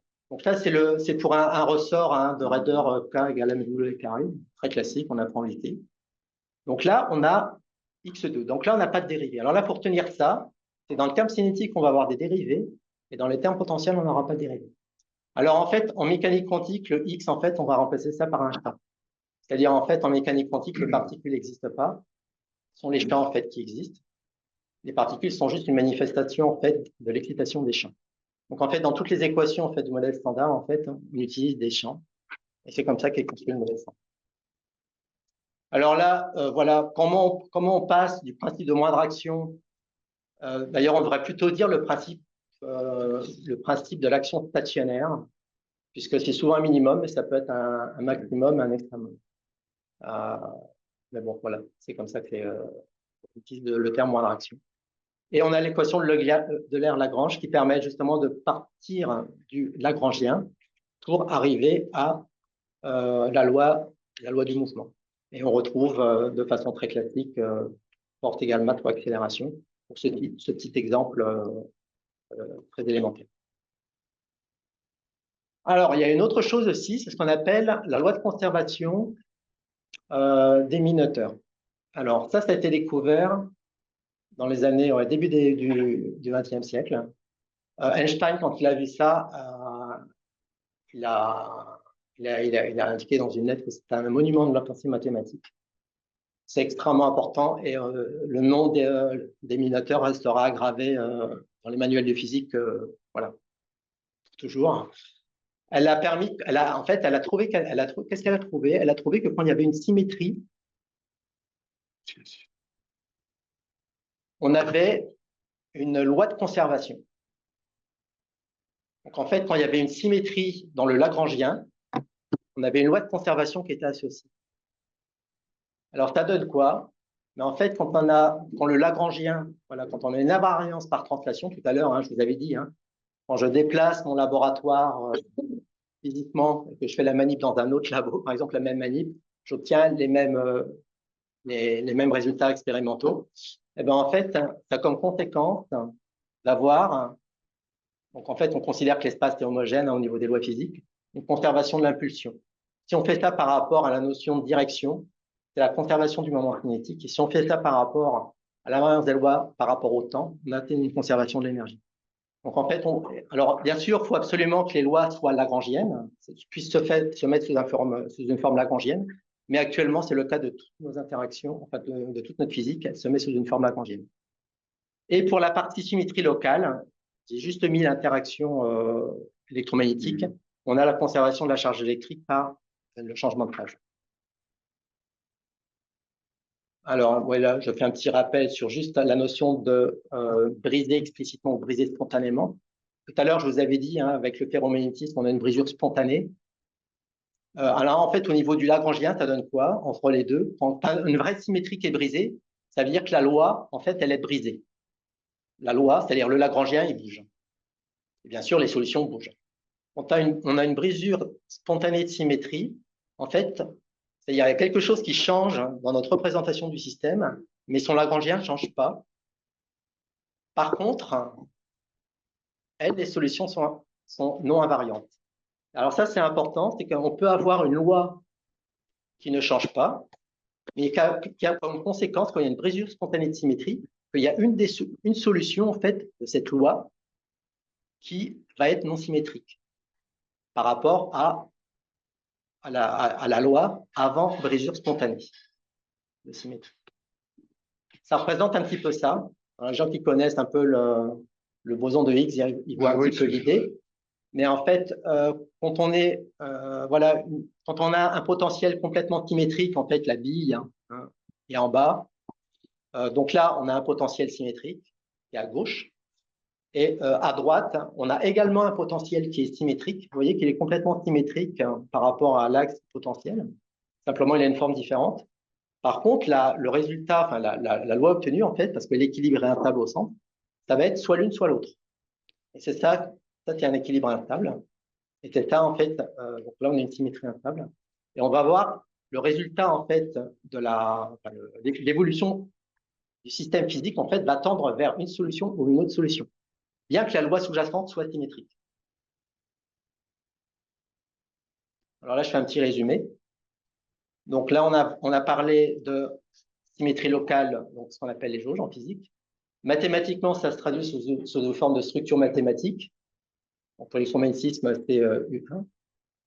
Et le nombre de dimensions va nous donner le nombre de particules. Et avec ça, on a les lois de conservation qui vont permettre par exemple, les lois de conservation de la charge électrique, etc. Donc, en fait, ça nous donne des idées en fait, sur ce qui ne bouge pas dans le système.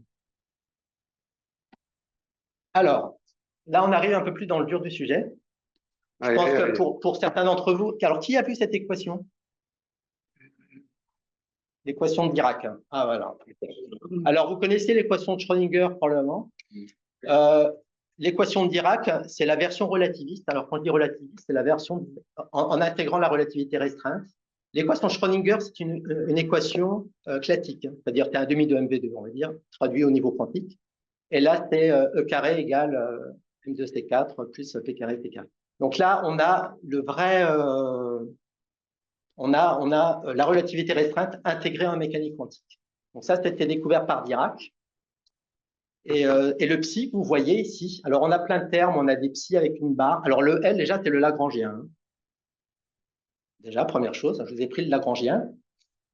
On a le I, c'est l'imaginaire. Hein. Le H bar, c'est H sur le pi. Donc là, dès qu'on voit un H ou un H bar, on sait qu'on est en mécanique quantique. Le C, la vitesse de la lumière, là, on sait qu'il y a la relativité qui est dans le coin. Et le gamma, ça, c'est les matrices de Dirac qui sont à 4 dimensions. Alors, pourquoi 4 dimensions? En fait, c'est que le psi, en fait, qui est un scalaire complexe Donc, avec deux composants avec Schrödinger. Ici, en fait, c'est un spinner. En fait, le psi, c'est composé de 4 dimensions. Alors, pourquoi les 4 dimensions? C'est alors particules spin haut, spin bas, antiparticules spin haut, spin bas. Donc là, on est sur des statistiques de Fermi-Dirac, on est sur une équation de fermion. Là, on n'est pas sur on est que sur de la matière, on n'est pas sur de l'interaction, des médiateurs d'interaction. On est uniquement sur, là Dirac, quand il a trouvé cette équation, c'était uniquement pour décrire l'électron. Okay. Donc là, on est que sur le m, c'est la masse de l'électron, c'est la vitesse de la lumière. Et là, vous voyez deux choses. Vous voyez une dérivée. Le d mu, en fait, c'est pas une erreur, une faute de frappe. En fait, c'est d sur dx mu. C'est un raccourci d'écriture. Mu, c'est quoi déjà? Mu, c'est 0, 1, 2, 3, 4. Ah oui. Alors, c'est pas. En fait, c'est les. Ou alors 1, 2, 3, 4 plutôt. C'est les 4 dimensions du spinner. Non, je vous dis des bêtises peut-être. Non, je pense que c'est 0, 1, 2, 3, 4. Ah, je ne sais plus. Je peux plus te dire. Est-ce que c'est les dimensions de l'espace-temps ou est-ce que c'est le. Ah, c'est les dimensions. Non, je crois que c'est lié au spinner. Donc là, on dérive par rapport. Voilà, par rapport. Je crois que c'est par rapport. Ah, je ne sais plus. Ah, désolé. Je vais vous dire des bêtises. Mais l'idée principale ici, c'est que vous savez que quand on mesure, en fait, on fait une mesure en mécanique quantique, on ne mesure pas la fonction d'onde, ça c'est avec Schrödinger, mais c'est similaire. On mesure uniquement la probabilité. Et la probabilité, c'est le module carré, enfin la densité de probabilité, c'est le module carré de la fonction d'onde. Donc en fait, le module carré, on perd le EI θ, c'est-à-dire que si on modifie la phase d'une fonction d'onde de psi, en fait, on peut le faire, mais expérimentalement, ça ne change rien. Donc là, ce qu'on va faire, c'est qu'on va prendre le résultat, en fait, la solution qui est le psi qu'on cherche. On va le modifier. Donc, on va faire comme tout à l'heure, une modification. Alors là, on va faire simple, on va faire une modification globale. Donc, le θ ne dépend pas, en fait, de l'endroit où on applique la modification, de l'espace. Donc, on reprend la même équation et je remplace le psi par le psi EI θ. Et comme le EI θ, avec le θ, je le prends comme je le veux, c'est le même partout, c'est une constante, je peux le sortir de la dérivée, le d mu, et il va s'annuler avec le moins θ. Alors la barre, en fait, c'est le conjugué, donc le i se transforme en moins i. Donc le psi bar, c'est le conjugué hermitien, et le psi, c'est le classique. Et en fait, pour passer de l'un à l'autre, en fait, il faut prendre le i et le moins i. Et ce qu'on voit, en fait, c'est qu'en fait, ils vont tout simplement disparaître, ils vont s'annuler entre eux, et on obtient le même Lagrangien. Donc, en fait, je suis parfaitement libre de modifier, en fait, une fois que j'ai un psi, de dire, ben moi, mon psi, c'est pas ce que j'ai trouvé, je le modifie avec un u θ, le θ, je le prends comme je le veux. Là, j'ai fait une jauge globale. OK, on est content, on a une symétrie globale. Et nous, ce qui nous intéresse, c'est plutôt une symétrie locale, comme je vous avais dit. Et nous, en fait, on considère que cette invariance au niveau de la mesure de phase, parce que c'est une phase qu'on modifie, le θ,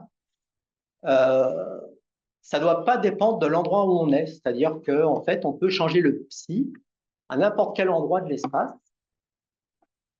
Ça ne doit pas changer les expériences. Et donc, on fait la même chose. Je remplace le psi par le EI θ. Et là, j'ai un x, vous voyez. Je crois que les d mu, ça doit être par rapport au spatial et au temps.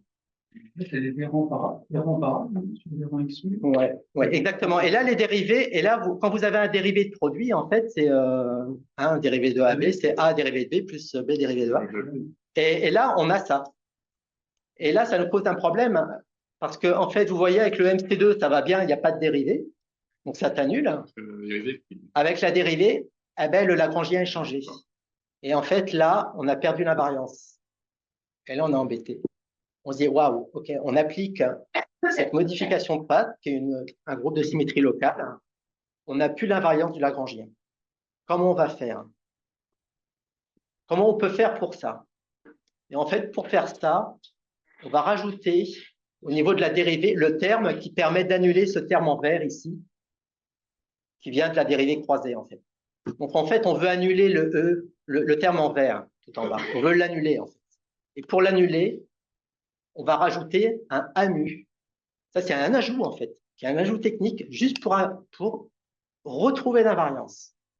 Donc, en fait, le seul moyen de retrouver l'invariance, c'est de rajouter ce terme. Alors, vous voyez qu'on a rajouté... Alors, quand je dis de rajouter le terme, c'est le terme qui est en bleu ici. C'est ce terme-là qu'on va rajouter. D'accord ? Alors là, c'est intéressant parce que là, on a l'électron. Là, on a un potentiel vecteur. Je vous le dis, je vous vends un peu le truc, là, déjà. Mais là, on a un champ, un autre champ. Et quand on va appliquer l'invariance de jauge, on doit aussi appliquer cette transformation. On a deux choses à faire. Et quand on applique, quand on redérive ce truc-là, en fait, ça va permettre d'annuler ce terme en vert qui est ici. Et en fait, on retrouve le Lagrangien. Alors là, on est content. Alors, en ayant fait ça, qu'est-ce qu'on a fait? C'est qu'on a fait apparaître l'électromagnétisme. Alors ça, c'est très fort, puisqu'en fait, on n'a pas fait d'hypothèse qu'il y avait un champ électromagnétique qui était lié à l'électron. On est juste parti de l'équation du mouvement de l'électron qui est tout seul dans l'espace. On a demandé à ce que son Lagrangien soit invariant localement par différence de phase. On obtient un Lagrangien qui n'est non invariant. On l'a forcé pour être invariant en rajoutant un champ. Et ce champ a exactement les propriétés du champ électromagnétique. C'est-à-dire qu'on vient de créer, par cette contrainte d'invariance locale, un champ médiateur qui permet en fait de lier les électrons entre eux. Donc on vient de créer en fait le champ électromagnétique et on vient de créer le photon. Et le AMU, là, en fait, c'est le potentiel vecteur qu'on a vu avec Maxwell tout à l'heure. Donc là, on vient de créer l'électromagnétisme en fait par l'invariance. Donc en fait, Maxwell. Alors quand on regarde, parce que ça c'était quand on regarde le Lagrangien électromagnétisme, maintenant on oublie l'électron. On regarde le Lagrangien électromagnétisme. On a un terme qui est le F mu nu, ça c'est le tenseur électromagnétique pour les gens qui font un peu de relativité, ils le connaissent aussi. Vous voyez un terme F mu nu. Donc ça c'est le tenseur électromagnétique. En fait c'est le onde électromagnétique qui se propage librement. Ça c'est le terme de charge, le mu. Ça c'est juste quand on a un champ électrique, ça produit un champ magnétique. Une variation de champ magnétique produit un champ électrique. Enfin produit un champ électrique. Ça c'est standard. Ça c'est en fait l'équation de Maxwell revue sous sa forme lagrangienne. Il n'y a rien de nouveau. Hein. Là, on est 19e siècle, mais un petit peu moderne. C'est juste une écriture un peu plus moderne, avec un lagrangien. Et en dessous, on a ce qu'on appelle le lagrangien de Proca, qui est un lagrangien théorique, qui nous dit que si l'électromagnétisme devait avoir une particule non nulle, en fait, il aurait cette forme-là. Vous voyez qu'on a un m carré, il y a un terme qui se rajoute, et qui est proportionnel à 1 mu, donc au carré, on va dire, du potentiel vecteur. Comme tout à l'heure avec l'électron, vous vous rappelez, on avait le carré du psi avec la masse devant. Là, c'est un peu la même idée, en fait. On a une masse devant, en fait, le carré du potentiel vecteur. OK, très bien. On sait que l'interaction électromagnétique, c'est un photon, le médiateur, c'est un photon, et qu'il a une masse nulle. Ça, on le sait. Et donc, en fait, le Lagrangien de Proca ne peut pas fonctionner pour l'électromagnétique. Ça, on le sait. Il n'y a pas de problème là-dessus. Sauf que on s'est rendu compte que l'interaction nucléaire faible, elle était à très courte portée. Et quand on a une interaction à très courte portée, ça a comme conséquence d'avoir des bosons médiateurs d'interaction qui sont massifs. Donc, ils doivent avoir une masse non nulle. Donc, en fait, on doit avoir, au niveau de l'interaction nucléaire faible, des bosons de masse non nulle. Avec l'électromagnétisme, on voit qu'on a des bosons de masse nulle. Là, on est avec d'autres bosons qui, pour l'interaction nucléaire faible. Et si ces bosons ont une masse nulle, ils doivent avoir le Lagrangien de Proca. Ce Lagrangien avec le m carré avec le carré du potentiel. OK, très bien. Mais qu'est-ce qui se passe si on applique ma condition de jauge qu'on a vue juste avant le AMU tout à l'heure? Vous vous rappelez ici, c'est avec le H bar T sur Q. Mais qu'est-ce qui se passe? On a un carré ici, avec un terme en plus. Et en fait, ce AMU, quand il se transforme en AMU moins H bar T sur Q, en fait, il va faire bouger le Lagrangien. Et le problème, c'est que donc ça a comme conséquence que les bosons intermédiaires de l'interaction nucléaire faible doivent nécessairement avoir une masse nulle. On ne peut pas avoir une masse positive pour les particules qui sont médiateurs d'interaction. Mais ce n'est pas ce qu'on telle une interaction nucléaire faible. Donc, il y a un problème. Comment on fait pour ne pas avoir de masse? Parce que là, je perds mon Lagrangien si je fais la variance de jauge locale. Et on veut la conserver, celle-ci. Elle nous va bien. Alors, comment on va faire pour la conserver? Alors, tu as cette notion, en fait, c'était juste avant 64, où en effet, tous les bosons intermédiaires devaient avoir une masse nulle. Et comment se fait-on que l'interaction nucléaire faible a des bosons intermédiaires de masse, de très grosse masse? Vous vous rappelez tout à l'heure, c'était 90 fois la masse du proton. Hein. Donc, ils sont très, très massifs. Et donc, les physiciens se sont dit, OK, comme tout à l'heure, on avait rajouté un champ, là, on va rajouter un autre champ. On rajoute quelque chose, en fait. On va rajouter un champ, pas n'importe lequel, on va vouloir conserver la symétrie. On va rajouter le champ de Higgs. Vous avez probablement déjà entendu parler de ça, je pense. Hein. Voilà, vous avez vu ce dessin. Voilà le fameux chapeau mexicain. Alors, il y a les physiciens qui disent pourquoi on n'a pas appelé ça le sombrero. En anglais, on peut dire aussi le sombrero. Chapeau mexicain, bon, c'est Mexican hat, c'est resté. Et on parle toujours de Mexican hat, le chapeau mexicain. Donc, en fait, vous voyez ce champ, en fait, il est tout en haut, en fait, potentiel de Higgs. Il y a un terme devant avec un moins, un mu carré qui est positif, hein, avec un lambda qui est positif. Et vous voyez qu'il y a un terme au carré avec un produit en fait des champs. Les psi, ce sont des champs. Hein. Alors en fait, ici, c'est un champ scalaire, donc en fait, il est complexe, mais il n'est pas vectoriel. Il est très simple en fait. C'est le champ le plus simple qu'on puisse faire. Par contre, on n'a pas fait un champ complètement très basique, genre phi carré. On a fait un champ avec un phi carré et un phi à la puissance 4, on va dire, pour avoir justement cette forme un peu particulière. Donc ça, c'est volontaire. Et pourquoi on a fait ça? C'est que, alors vous voyez déjà le psi, quand j'applique la condition de jauge sur la phase, le E moins I θ, E plus I θ, en fait, il n'y a pas de problème, ils vont s'annuler parce qu'il n'y a pas de dérivée. Donc en fait, le V de psi, il est complètement invariant. Donc en fait, en rajoutant ce potentiel vecteur, enfin ce potentiel, pardon, le potentiel de Higgs au Lagrangien, on ne casse pas l'invariance du Lagrangien du modèle standard. Il reste invariant. Donc là, on est content, on a rajouté quelque chose, mais on a touché à rien, gros. On a rajouté un terme qui ne bouge pas l'invariance du Lagrangien localement. OK. Et en fait, vous voyez qu'on a sur l'axe vertical le potentiel du champ, et on a en bas la partie imaginaire et réelle du champ lui-même. Et en fait, la solution qui est stable, c'est pas la solution qui est au centre, c'est une solution en fait, comme une boule en fait qui roule. Hein. C'est une solution en fait qui est décalée, qui est soit d'un côté, soit de l'autre, ou même ça fait un cercle parfait. Hein. Donc en fait, on a ce qu'on appelle une brisure spontanée de symétrie. C'est-à-dire qu'au départ, on démarre d'une solution en effet qui est complètement centrale, mais qui est instable. Ça, c'est quand l'énergie est extrêmement importante. Vous vous rappelez tout à l'heure, hein, c'est un peu comme le ferromagnétisme. Hein, quand on augmente la température, on va avoir de la symétrie. Donc la solution va être symétrique. Je baisse la température, l'univers se refroidit. La solution n'est plus symétrique. Et on a l'apparition en fait d'un champ phi qui a une valeur qui n'est pas nulle. Je ne parle pas du V de phi, hein, je parle du champ lui-même. Le phi, vous voyez en fait quand la bille en fait quand il s'est stabilisé, il a une valeur. Et en fait, dans l'univers, le champ de Higgs, il n'est pas nul. Il a une valeur partout. En ayant fait ça, on a rajouté. C'est-à-dire qu'il a toujours existé? Alors en fait, au tout début du Big Bang, non, il avait probablement une valeur quand il y a eu nulle. des particules, disons. Mais très rapidement, oui, il y a eu le champ de Higgs qui est apparu. Ouais, ben, je sais, j'ai pas les chiffres en tête, mais c'est au tout début c'est juste après. Hein. Oui, c'est lié aux particules. Ouais, c'est même pas les nucléosynthèses, c'est vraiment avant. Hein, ouais, exactement. Alors là, il y a un truc un peu particulier, ce qu'on appelle un champ tachyonique. Alors pourquoi, en fait? C'est quand on regarde, en fait, on a un moins un mu carré.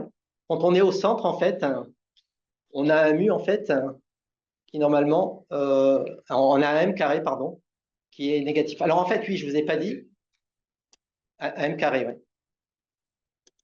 Ouais. Masse imaginaire instable, lié aux brisures spontanées de symétrie. Ouais. J'en sais pas plus, c'est assez particulier en effet, c'est qu'on a un champ tachyonique. Alors en fait, la notion de champ tachyonique, en fait, c'est pas forcément lié à la notion de particule tachyonique, hein, apparemment, mais on a ce qu'on appelle un champ tachyonique. Je sais, on sait pas si c'est. Alors, c'est au tout début en fait de l'univers. On peut pas le reproduire actuellement, hein. Actuellement, on est dans un univers où le champ de Higgs a une valeur partout, hein. Alors, la particule de Higgs, on l'a vu, mais celle qui est en haut, en fait. Ouais. Alors, je reviens un peu sur ce fameux chapeau mexicain. Vous voyez qu'en bas, il y a 2 degrés de liberté. Il y en a un, en fait, hein, où en fait, la bille peut vibrer, donc la particule peut être émise par le champ de gauche à droite. Donc, en fait, ce qui se passe, c'est qu'il va y avoir une dérivée seconde qui va être positive, puisqu'en fait, la pente augmente progressivement des 2 côtés. Et quand on a une dérivée seconde positive, en fait, ça nous donne une masse supérieure à 0. Ça, c'est ce qu'on appelle le champ de Higgs. Et quand on a une symétrie latérale sur tout le cercle en bas, en fait, on n'a pas de dérivée en fait seconde définie. Elle est nulle. La dérivée même est nulle. Et on a une masse nulle. C'est ce qu'on appelle un champ de Goldstone. Alors, les particules de Goldstone n'ont pas été trouvées.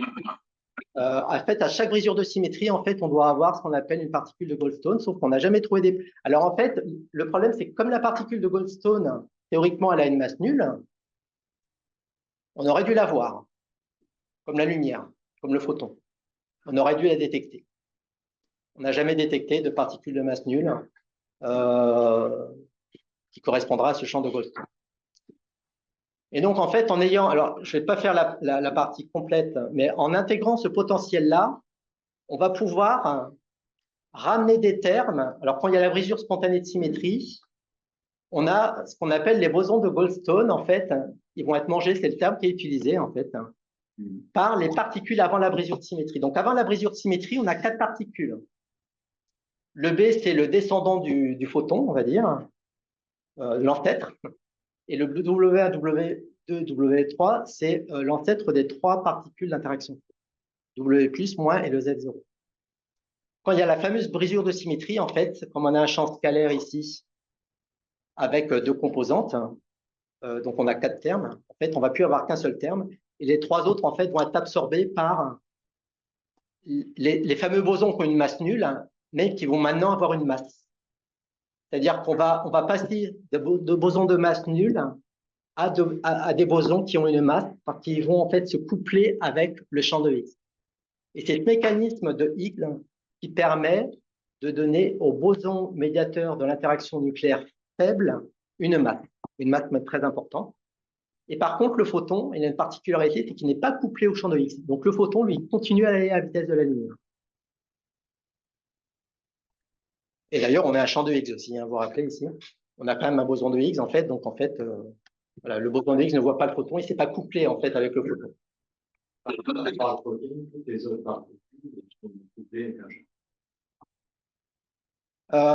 Non.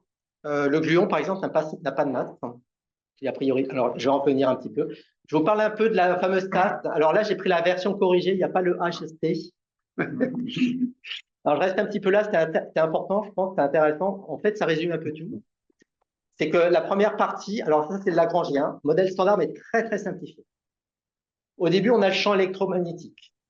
Donc, ça, c'est les bosons qui se propagent. Alors là, on va rester avec la lumière, par exemple. On va dire, voilà, c'est le photon qui se propage tranquillement et qui interagit. Alors, le photon n'interagit pas vraiment avec lui-même parce qu'il n'est pas chargé, etc.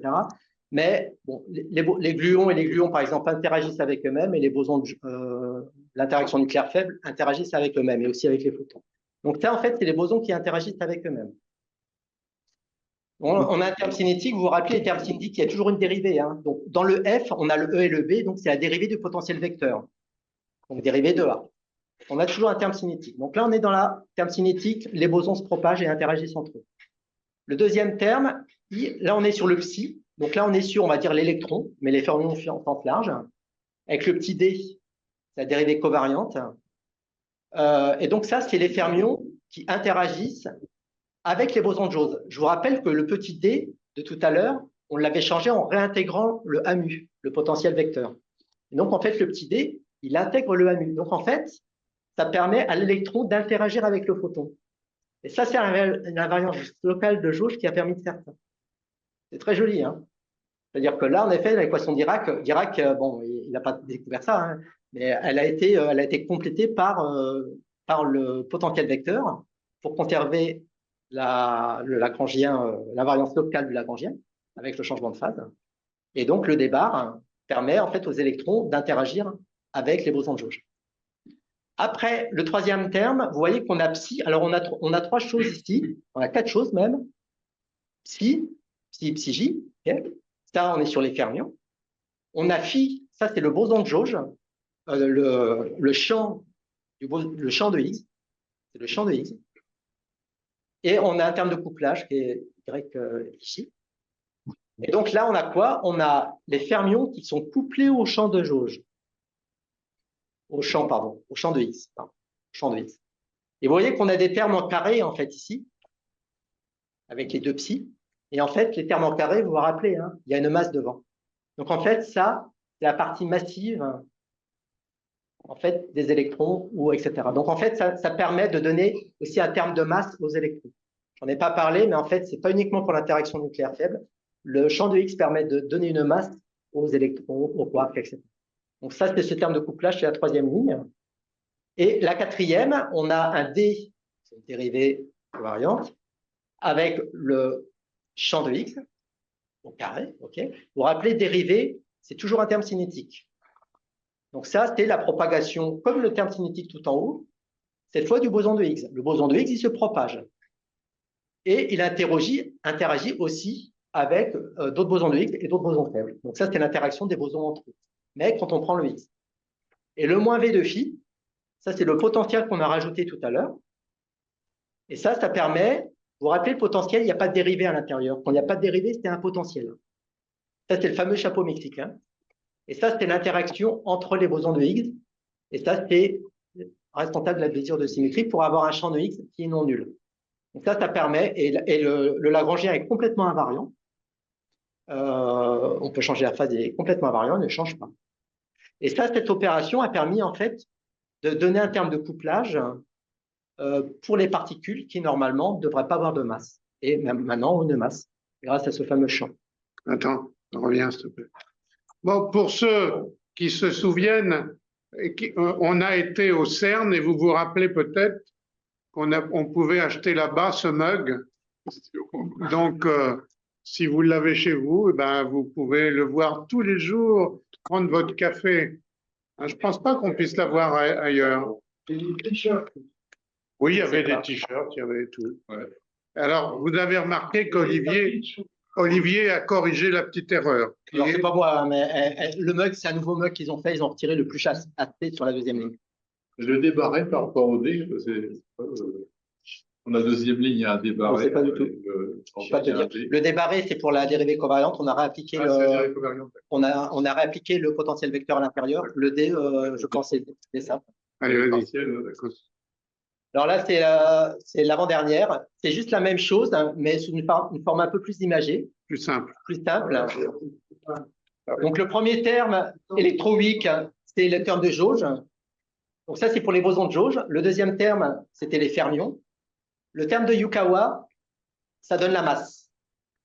Et le scalaire, à la fin, c'est le champ scalaire. Alors, en fait, tout en haut, ce qu'on voit, en fait, vous voyez, tout en haut, sur le mug, on voit un Z qui interagit avec un W+, et un W-.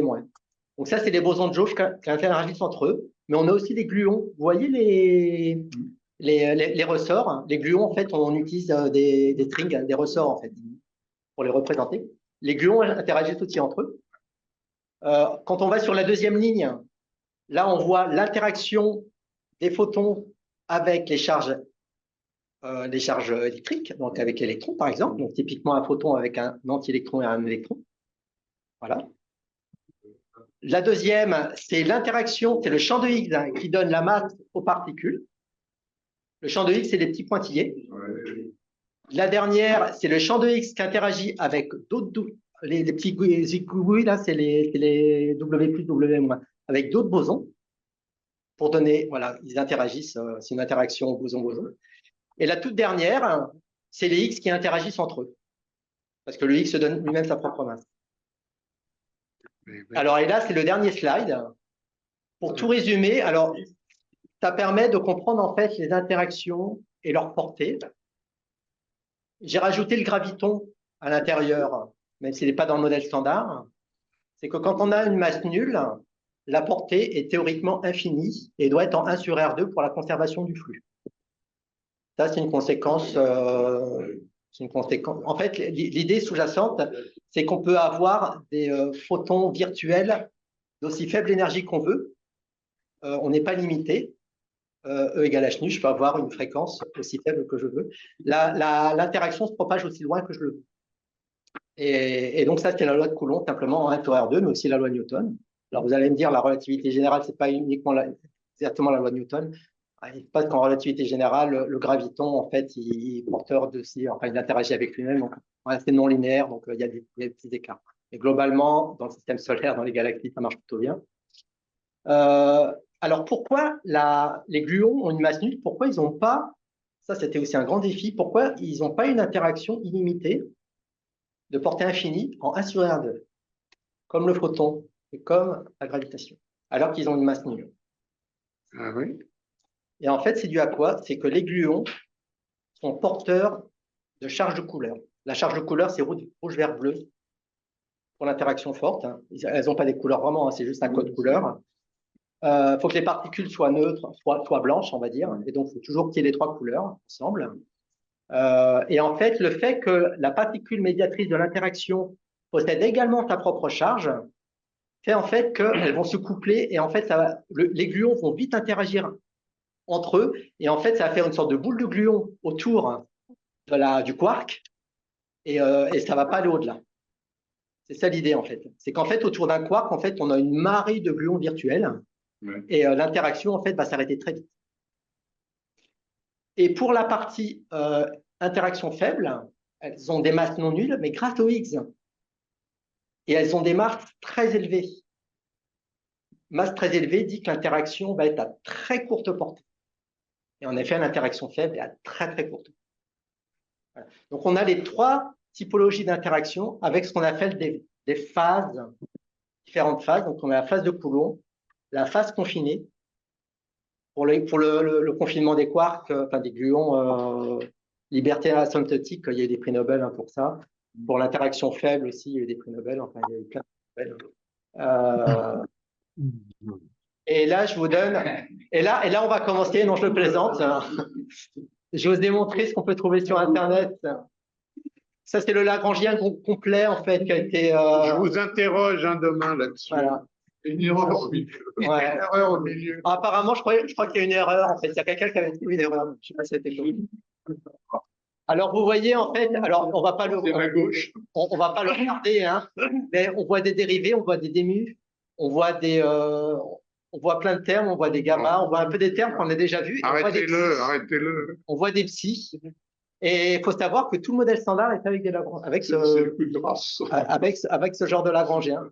Et on en revient à notre Lagrangien très simple pour finir. Il n'y a pas les Alors, en effet, très bonne question. Il n'y a pas les neutrinos. Oui, les neutrinos ont une masse extrêmement faible. Mais ils ont une masse, on en est sûr maintenant. Par contre, en fait, le X ne donne pas la masse aux neutrinos. Le mécanisme ne fonctionne pas pour les neutrinos. On ne sait pas comment. Je ne suis pas spécialiste des neutrinos. On ne sait pas comment les neutrinos acquièrent une masse.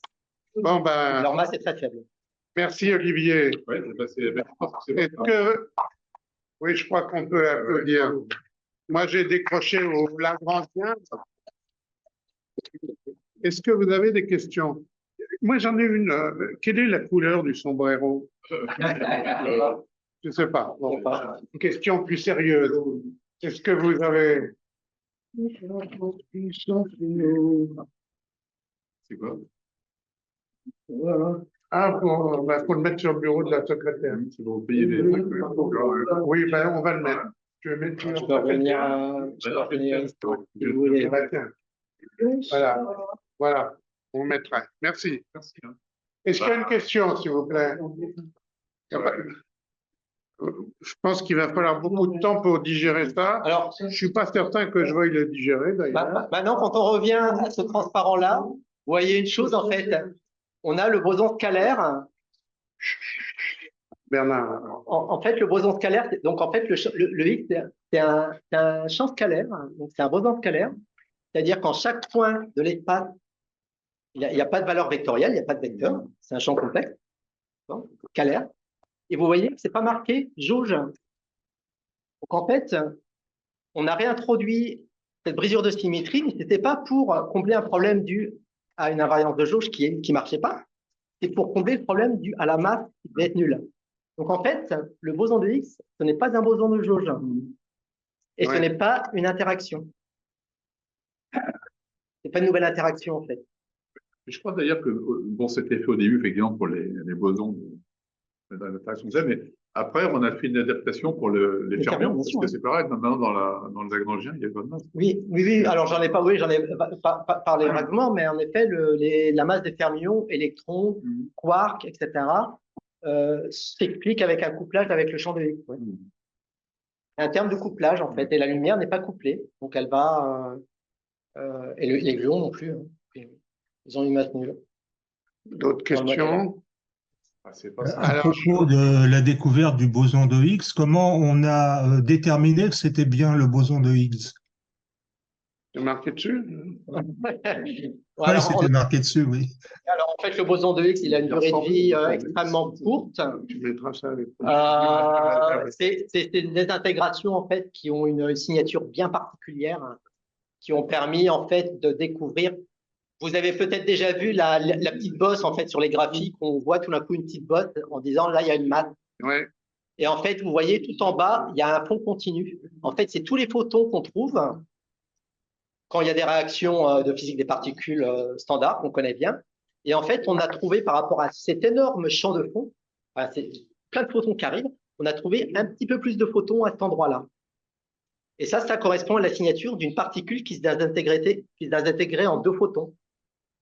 Et en fait, après, on reconstruit en fait la particule qui a permis cette désintégration. Et en fait, on trouve une nouvelle particule avec une nouvelle masse et une propriété qui est une particule scalaire. En fait, après, les chercheurs ont travaillé beaucoup pour être sûrs qu'il s'agit bien du boson de Higgs. Il ne s'agit pas d'un boson ou d'une particule différente. Donc, vérifier si c'est bien un boson scalaire, etc., etc. Pour voir toutes ses propriétés. Et c'est bien le boson de Higgs. Bon, ben écoutez, c'était complexe, mais intéressant. On remercie Olivier, encore une fois.